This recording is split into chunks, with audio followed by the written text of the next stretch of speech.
Agora, o Vitor Pereira... dias ele ficou parado no Flamengo? 42? 42 dias de férias. Mas ninguém fala, ninguém tá se posicionando nessa questão física aí. Eu não tô vendo ninguém. A queda do primeiro... Todo mundo tá falando, não. A gente tá falando, mas eu não tô vendo eles falarem. Não, e outra coisa. O time reserva também tirou férias. E correu pra caramba contra o Botafogo. Então. É isso que eu tô falando. E o tempo agora pra se recuperar? O Rodrigo Caio ainda deixou o recado. O Rodrigo Caio deu o recado. Não adianta talento individual. Tem que jogar como time. Tem que suar sangue. E não se suou sangue ontem, me desculpa. Primeiro tempo bom, segundo tempo meia boca, prorrogação xoxa, broxa do Flamengo. Acabou o fôlego. Não, mas não pode acabar o fôlego. Lógico. Não tinha altitude, hein? Eu sei, eu concordo. Não tinha altitude, hein? Mas essa é uma explicação nítida, até porque os próprios jogadores, quando a gente conversa, a resenha, eles falam, cara, quando a torcida infla, quando a torcida inflama no estádio, empurra que você tá cansado que você não sente. Quando o Flamengo fez um gol no último minuto, o que se esperava, vai voltar massacrando na prorrogação. O Flamengo não criou praticamente nada na prorrogação. A prorrogação do Flamengo foi uma vergonha. Um time que faz um gol nos acréscimos, que consegue ali se manter vivo, ele tinha que dar tudo na prorrogação. Sabe o que parecia? Que o Flamengo estava tranquilo com os pênaltis. E o Flamengo, me desculpa, se tem uma coisa que ele não pode ficar tranquilo é pênalti. Porque ele tem um goleiro que não pega pênalti. Ele tem um goleiro que se você botar pra terem 50 cobranças, ele não vai pegar. Mas não sou eu que falo. É porque eu não tenho medo de falar. Porque os números falam por si. Olha os números do Santos. Santos de casa não faz nada. Olha que você tá tremendo, filhador. Eu vou tomar mais maracujá. Você tá muito tenso. Eu vou tomar mais maracujá. Ainda mais vai falar do Santos agora pra falar dos números do Santos que o meu amigo Joãozinho me mandou, mas que o Kaique também botou aqui na pauta. É duro. Triste isso. Olha isso. Eu vou botar os números do Santos. O Santos, ele tem... Eu vou até esperar voltar pra rádio. Eu acho que todo mundo tem que saber. É um momento de solenidade. Todas as plataformas. Mas é. Porque tem que saber o que um goleiro de 17 milhões de reais faz no Flamengo. É isso. Mas não é possível. Ó, a gente tá voltando aí pra Rádio Jovem Pan. Em 2 segundinhos, estamos de volta. De volta na Rádio Jovem Pan com a secação do Coquinho, do Kaique. Botando o hino do Flamengo. É uma homenagem. Uma homenagem. Tem a temporada inteira pela frente. Como diz o Bruninho. Vamos lá. O Santos custou pro Flamengo 17 milhões de reais. Com 35 anos. E eu era um que apoiava, tá? Pra deixar claro. Sempre achei um baita goleiro.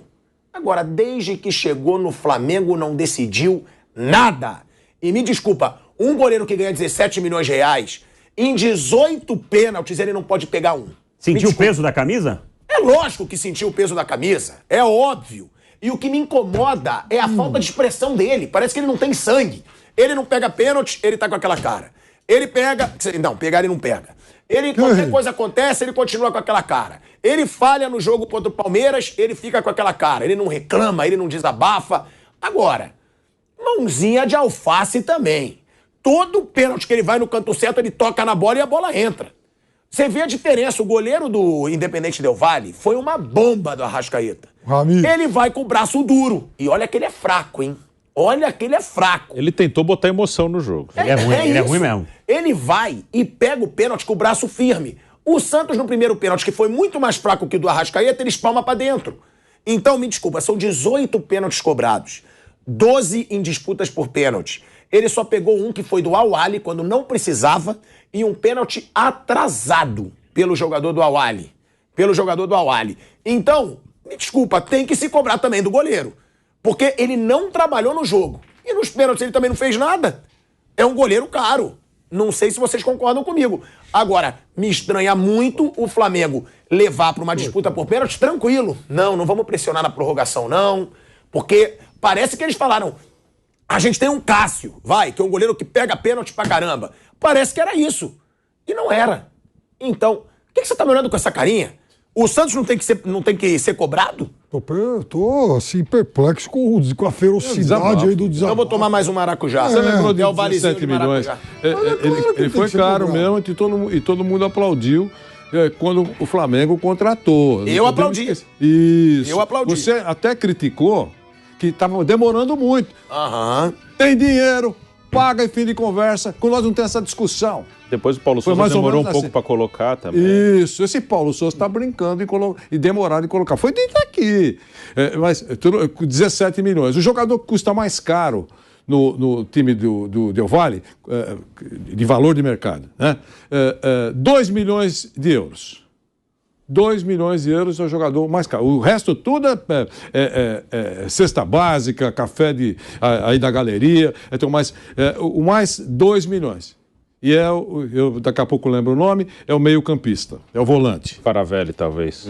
Depois a gente dá uma olhadinha aí. Então, valor de mercado, né? Eu não sei se vale mais, menos, é valor de mercado nos sites especializados. É isso. Então, e só o goleiro do Flamengo custou 17 milhões. Por quê? Pagou mais do que devia, houve uma supervalorização, a análise é errada, é isso que a gente tem que falar. Dinheiro não falta, 1 bilhão e tanto nesse quesito eu até contrataria, tá? Sendo muito sincero, eu sou um crítico dele hoje, acho sim que falta sangue, inclusive aquele gol do Palmeiras, então, foi irritante, o cara estica o braço e tira, faz cara de bunda, não fala nada por isso. Qual a falha dele ontem?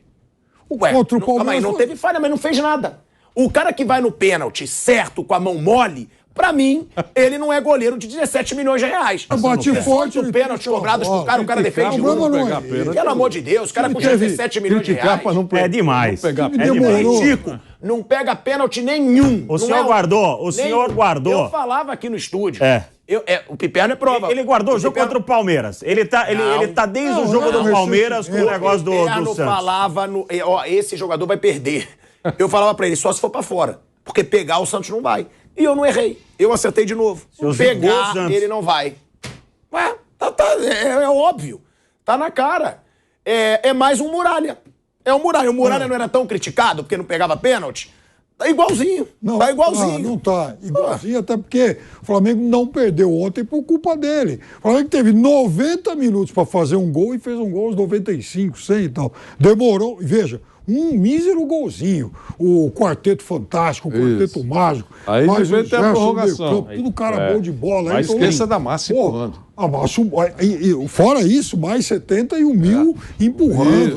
Então, igual o São Paulo, 52. Aí mais 30 na prorrogação. Aí mais 30 na prorrogação. Que não deveria existir, né? Não, pelo amor de Deus. E ainda, imagina o tédio lá e tal, mas tudo bem. Quer dizer, você tem 120, quase 130 minutos de bola rolando para fazer 2 míseros golzinhos no Jante Independente Del Valle. Aí a culpa é do Santos. Mas é aquela história, né? Quer dizer, a culpa não é do Santos. Ninguém aqui tá botando culpa no Santos. Aí é que eu falo. Quem tá botando a culpa no Santos? Eu só tô falando que o Santos não decide nada. Eu não tô botando a culpa da derrota no Santos. Eu só falo que é um goleiro que não passa confiança. E tanto não passa que tem grande parte da torcida do Flamengo querendo ver o Matheus Cunha, de 21 anos, assumindo a vaga de titular. Confiança ele não passa. Igual a galera que queria ver o Neneca titular lá, o Hugo Neneca. Mas não passa Hugo. Ninguém aqui tá goleiro Hugo. Ei, Hugo. Eu vou dizer um negócio. Desde a saída do Rodinei, o Flamengo não ganha mais nada. Aí, ó. Aí. Ué. Teve um lance ontem. Eu acho que foi errado mesmo a saída do Rodinei. Eu não acho que é um jogador. Teve um lance ontem. Mas ele pode ter mexido, isso pode ter mexido com o grupo. Mas teve uma jogada no primeiro tempo ontem. O Bruno vai se lembrar disso. Já na parte final. O Varela chega livre. Sim. No fundo. O Gabigol da bola. E chuta no pé do goleiro. Eu não sei. Assim, acho que vendaram os olhos dele na hora. Ele falou: então tá bom, vou chutar para onde eu tô virado. Porque quando o Flamengo abre mão do Rodinei. Se um time de futebol racional que tem 3 caras para posição e quer ficar só com 2, ele vai fazer o seguinte: bom, então eu vou preservar um que marca mais, um que avança mais para me dar profundidade. O outro vai me dar poder de marcação. Eu vou ter essas 2 alternativas para usar dependendo da situação. Dependendo da situação de jogo. Osmar, você não acha que, por justiça, no jogo de ontem, a sua crítica deveria ser, por exemplo, não no mesmo nível, você que sabe, você que... É claro que eu sei. Eu falo o que eu quero falar. O Pedro, por exemplo, você não acha... Total. Eu fui o primeiro a criticar o Pedro. Isso, mas... O Pedro não corre pra marcar. Faz 10 minutos você tá batendo no Santos. Não. Eu falei que é um goleiro que não pega pênalti, mas ontem eu falei que o Arrascaeta não tá jogando nada. Eu não tenho esse negócio, irmão. Eu sou sujeito homem pra falar tudo que eu penso. Tudo que eu penso. O Arrascaeta não jogou nada, fez o gol que salvou ele, mas depois perdeu o pênalti. O Pedro não corre pra marcar. Isso eu falo aqui há muito tempo e o Bruno é prova. que o Palmeiras é o Palmeiras porque todo mundo corre. E no Flamengo não. Isso eu falo o tempo inteiro, que a intensidade do Palmeiras é muito maior que a do Flamengo. Mas por quê? O Pedro tem menos de 25 anos. O Pedro tem que correr mais, o Pedro tem que marcar mais. O Arrascaeta, o Mauro César fala aqui o tempo inteiro. Tá fraco fisicamente, por que ninguém cobra? Então, mas a gente fala, mas tem que falar do Santos também. O que eu acho que melhorou ontem foi o Everton Ribeiro. O Everton Ribeiro jogou bem. Sim, jogou bem. O Santos tem deveria receber a menor carga de crítica. Ah, mas o Santos já vem aí sendo xoxo há muito tempo. Tem que cobrar. Ou então bota o Matheus Cunha. Ué, goleiro tem que decidir também. Por que é tão bom ter um Cássio no gol? Por que era tão bom ter um Rogério Ceni no gol? Ué, isso aí é do jogo. O goleiro tem que decidir muitas vezes. Vai pro pênalti sabendo que vai perder, pô? Porque ele nunca pega pênalti. Então eu não tô falando só do Santos. A gente fala do Arrascaeta, a gente fala do Pedro. Eu só acho que não dá pra falar nada do Gabigol. O Gabigol não dá pra falar nada. O Gabigol é um monstro. O Arrascaeta perdeu a penalidade. O Arrascaeta perdeu a penalidade ou o goleiro foi brilhante? Perdeu. O goleiro foi muito bem, mas perdeu. Perdeu, claro. Então, Arrascaeta perdeu a penalidade, tem que falar isso também. E eu sei que fala, eu só estou dizendo que na carga de críticas, dá uma pitadinha só lá pro Santos. Eu dou muito porque eu acho o Santos sensível. As estrelas, não tem a cara do Flamengo. As estrelas do time não tiveram competência de colocar a bola para dentro. Mas bateu 2 ou 3 vezes na trave. Tudo isso é verdade. Não só as estrelas. Ayrton Lucas, que pra mim é o melhor jogador do Flamengo no momento, perdeu. Thiago Maia perdeu. E a primeira coisa que eu falei no programa foi que o Flamengo perdeu muitos gols que podia ter sido 4-0. Mas não é que o cara, a primeira coisa que o cara perdeu. O Ayrton Lucas, por exemplo, ele finalizou muito bem. Ele tirou do goleiro e tal, a bola pegou na trave. O Guardiola deu uma entrevista. Pelo amor de Deus, Felipe, era um cara que cabeceia sozinho. Não dá pra dizer que ele cabeceou bem sozinho. Ele cabeceou bem, tirou do goleiro. Bem no gol. Bem no gol. Veja, ele teve que equilibrar o corpo, dar um giro no ar. Não pode perder tanto gol como perdeu ontem. Mas então, não pode mesmo. Não teve competência. O genial Guardiola continua ensinando, inclusive, nas entrevistas dele. Ele deu uma aqui. Agora, que ele fala do jogo lá contra o Sport, né? A gente foi jogar contra o Sport Lisboa, ganhamos de 5-0. No ano passado. Falaram que nós só ganhamos porque nós jogamos contra um time ruim e que o nosso time era muito melhor, fantástico. O meu time finalizou 5 vezes a gol, entraram 5. Ontem o Flamengo finalizou 30 vezes e só entrou 1. Quer dizer, então, isso às vezes mostra um monte de coisa. Às vezes falta de perícia de quem finaliza, falta de qualidade nessa finalização. Detalhe do jogo, o outro goleiro está lá para isso, para pegar. Então, não dá para buscar um culpado. Eu poderia, por exemplo, você vê, contra o Palmeiras, o Flamengo fez 3 gols. Um deles, sensacional, do Pedro. Um gol bonito lá e tal. Ontem ele teve lance mais fácil do que esse e não fez. Então, assim, não é... Veja, esse tipo de diagnóstico ele é sempre muito perigoso, porque time bom, time que ganha sequência de títulos, ele preserva o trabalho. Então, o São Paulo foi tri-brasileiro lá com o Muricy. O Palmeiras está ganhando um monte porque tem o mesmo técnico. O Real Madrid ganhou um monte porque tem o mesmo técnico. Esse negócio do cara que vem e ganha 2, 3 títulos, isso é a exceção. Então o Flamengo teve a oportunidade de iniciar um ciclo com um cara. E o Flamengo cortou cabeça, não quis esse ciclo. Agora vai ser difícil encaixar outro. Vai ter que dar uma sorte, vai ter que ter uma conjuntura de fatores para o negócio dar certo.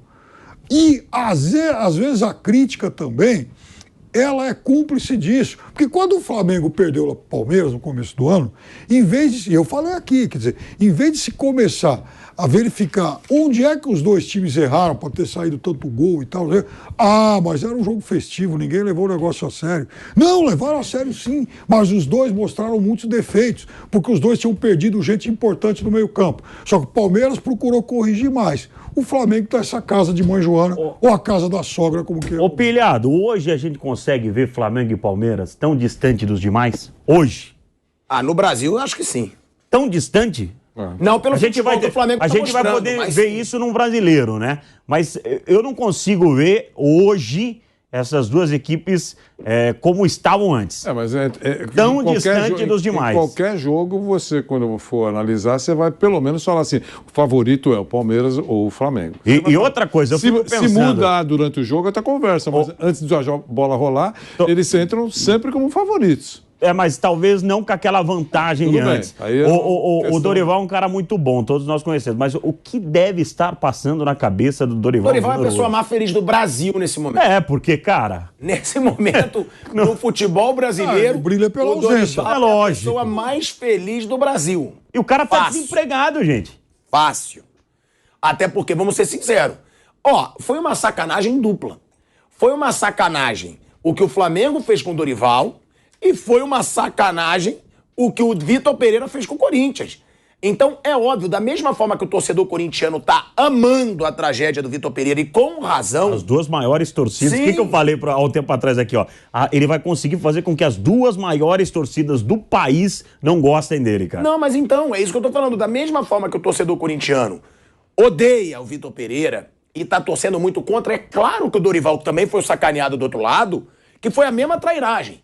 A mesma trairagem. Porque, o Flamengo não renovar com o Dorival, ele ganhando Libertadores e Copa do Brasil, é uma trairagem tão grande quanto o Vitor Pereira fez com o Corinthians. E não foi a primeira vez, hein, que o Flamengo fez isso com o Dorival. É isso. Não foi a primeira vez que o Flamengo fez isso com o Dorival. Era meio óbvio que o Dorival não esperava. Então teve a trairagem dos dois lados. Inclusive o Andrei Sanches botou lá, quem tem má índole, Deus sempre vai castigar. Ele postou isso e ele representou ali o torcedor corintiano no geral. Até porque a gente vê na nossa enquete, que já tá hoje aí de novo, que eu tive a ideia de trazer ontem no Canelada, né, Toninho? A gente repete agora, pro Vitor Pereira sair ou ficar? Tá ganhando disparado ficar. Por quê? Porque todo mundo quer zoar o Flamengo, tem que ficar e ele tem que se lascar. É isso. E tá ganhando a enquete tá bombando aí, tá ganhando disparado, que o Vitor Pereira tem que ficar no Flamengo. O que você sente da torcida do Flamengo, você que tem isso? Eu sinto muito dividida. Dividido? Dividida. Dividida quanto? Meio a meio? Ou não? Eu vou chutar se eu falar. Eu não sei, até porque eu tô fora do Rio. Olha aí, ficar no Flamengo, 69%. Sair do Flamengo, 31%.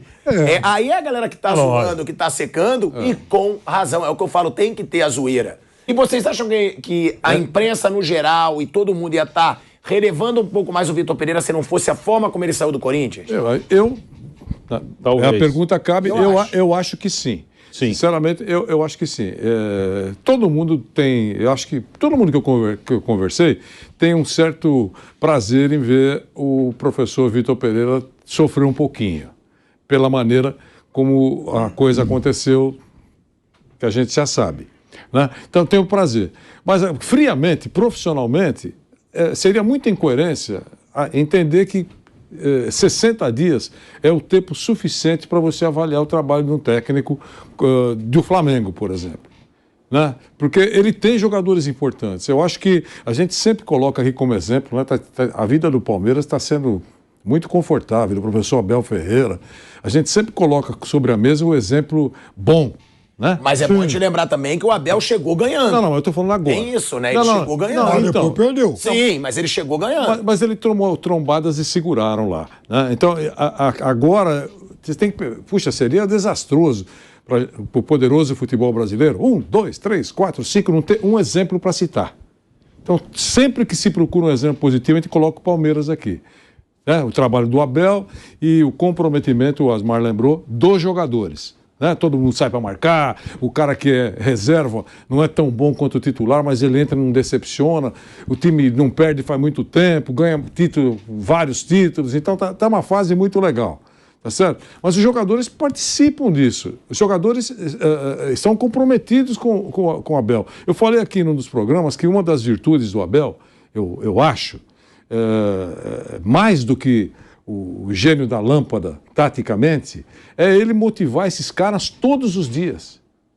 Porque não deve ser fácil.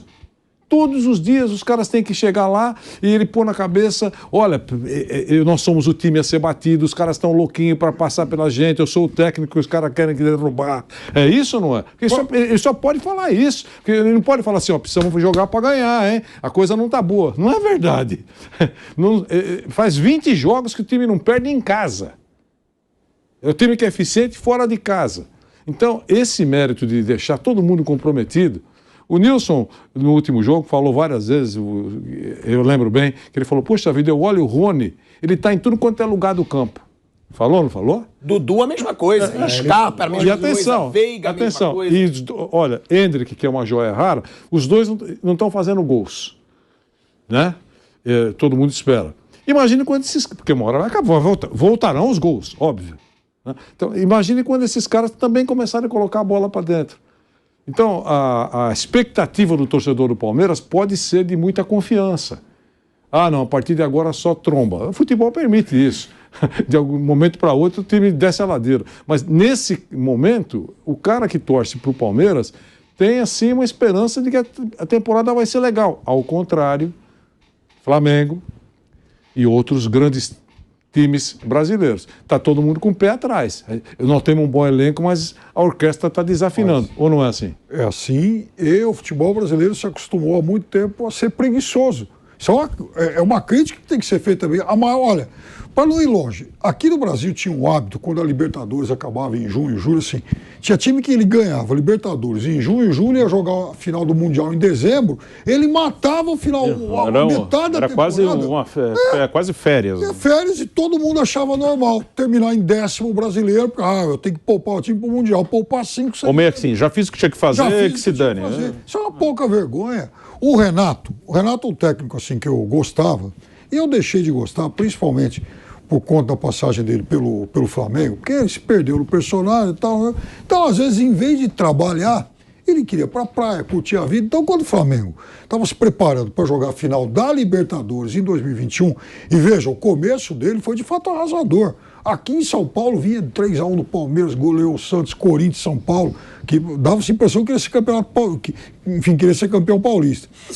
Ganhou 6 jogos de mata-mata de Libertadores antes de chegar à final. Ganhou de 6 lá do Olímpico e tal, não sei o quê. Ganhou um monte. Mas aí chega no fim, tem que poupar o time. Aí vai fazer aquele jogo Porto Alegre contra o Grêmio, não só poupa o time, como mostra total desinteresse pelo jogo, mexe de qualquer jeito, e ainda acho que no dia seguinte, tirou um dia para resolver uns problemas particulares em Porto Alegre, com o time tendo uma final de Libertadores às portas. Então, esse é o tipo de coisa que o futebol brasileiro tolera. E eu estou falando de alguém de quem eu gostava muito, porque eu acho que ele vê bem futebol. Só que eu acho que não basta ver bem futebol. O time tem que estar envolvido com essas coisas que o Vanderlei falou.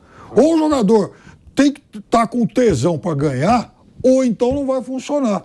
Ou será que o Zé Rafael ele é mais talentoso que o Gerson? Não. Mas ele está mais motivado. E tem que deixar claro também que a gente fala, mas é porque o Abel tem o grupo, mas o Abel nunca fez questão de ser bonzinho com o grupo. Você vê o que ele fez com todos os garotos. Sim. Tirou o Patrick de Paula, tirou o Gabriel Menino, inclusive cortou os caras do Mundial. Não é também aquilo da gente falar, mas é porque ele ganhou o vestiário. Não.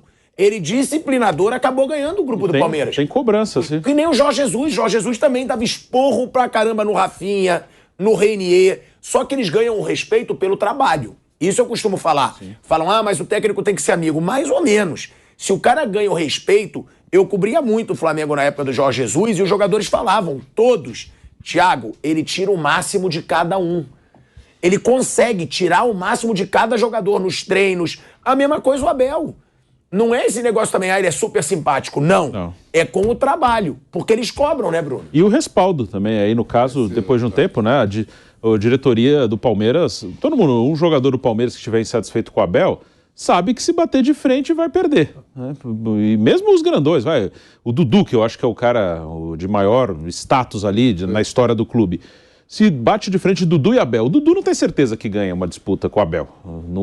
Já sofreu com os 2021. Sim, então tem respaldo. No Flamengo, os jogadores, se tem algum problema com o técnico, eles sabem que daqui a pouco o técnico vai cair.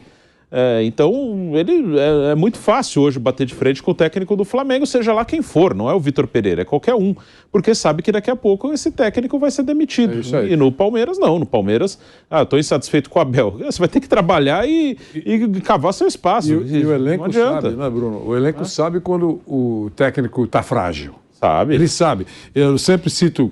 Isso acontece há muito tempo, tá? Mas tem um exemplo que eu sempre coloco sobre a mesa porque todo mundo lembra, que era o Muricy.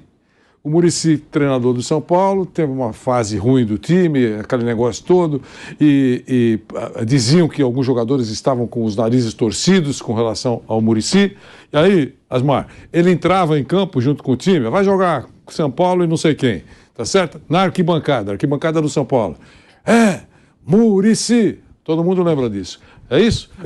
Muricy. O elenco, ou os narizes torcidos, certo? Entravam em rota de colisão, porque é o seguinte, o povo está com ele, a chance da gente bater de frente e levar vantagem é zero. Sim. No caso do Palmeiras, eu não estou dizendo que existe, mas é a mesma coisa, o Abel é um ídolo hoje da torcida do Palmeiras. E para a diretoria do Palmeiras é muito confortável ter o Abel. Ele é o presidente do futebol, eu falo aqui toda hora. Ele manda prender e manda soltar. Porque está dando resultado, tem títulos na bagagem, acabou. A dona Leila tem que pensar em comprar avião, fazer qualquer coisa, politicamente, mas no futebol, ela não precisa meter o bico, porque a coisa está muito tá boa para ela. No São Paulo, o futebol não está bom, está patinando, mas o técnico, entre aspas, agora já coloco entre aspas, é incaível, pela história dele. Para dirigente, essa rede social fazendo campanha, fora Ceni, fora Rogério, não sei o quê, talvez já tivesse sensibilizado o dirigente ou outro qualquer, o atual ou outro, se não fosse o Rogério. Sim. O problema é que é o Rogério, se for problema, né? É que é o Rogério. Para mandar o Rogério embora é complicadíssimo.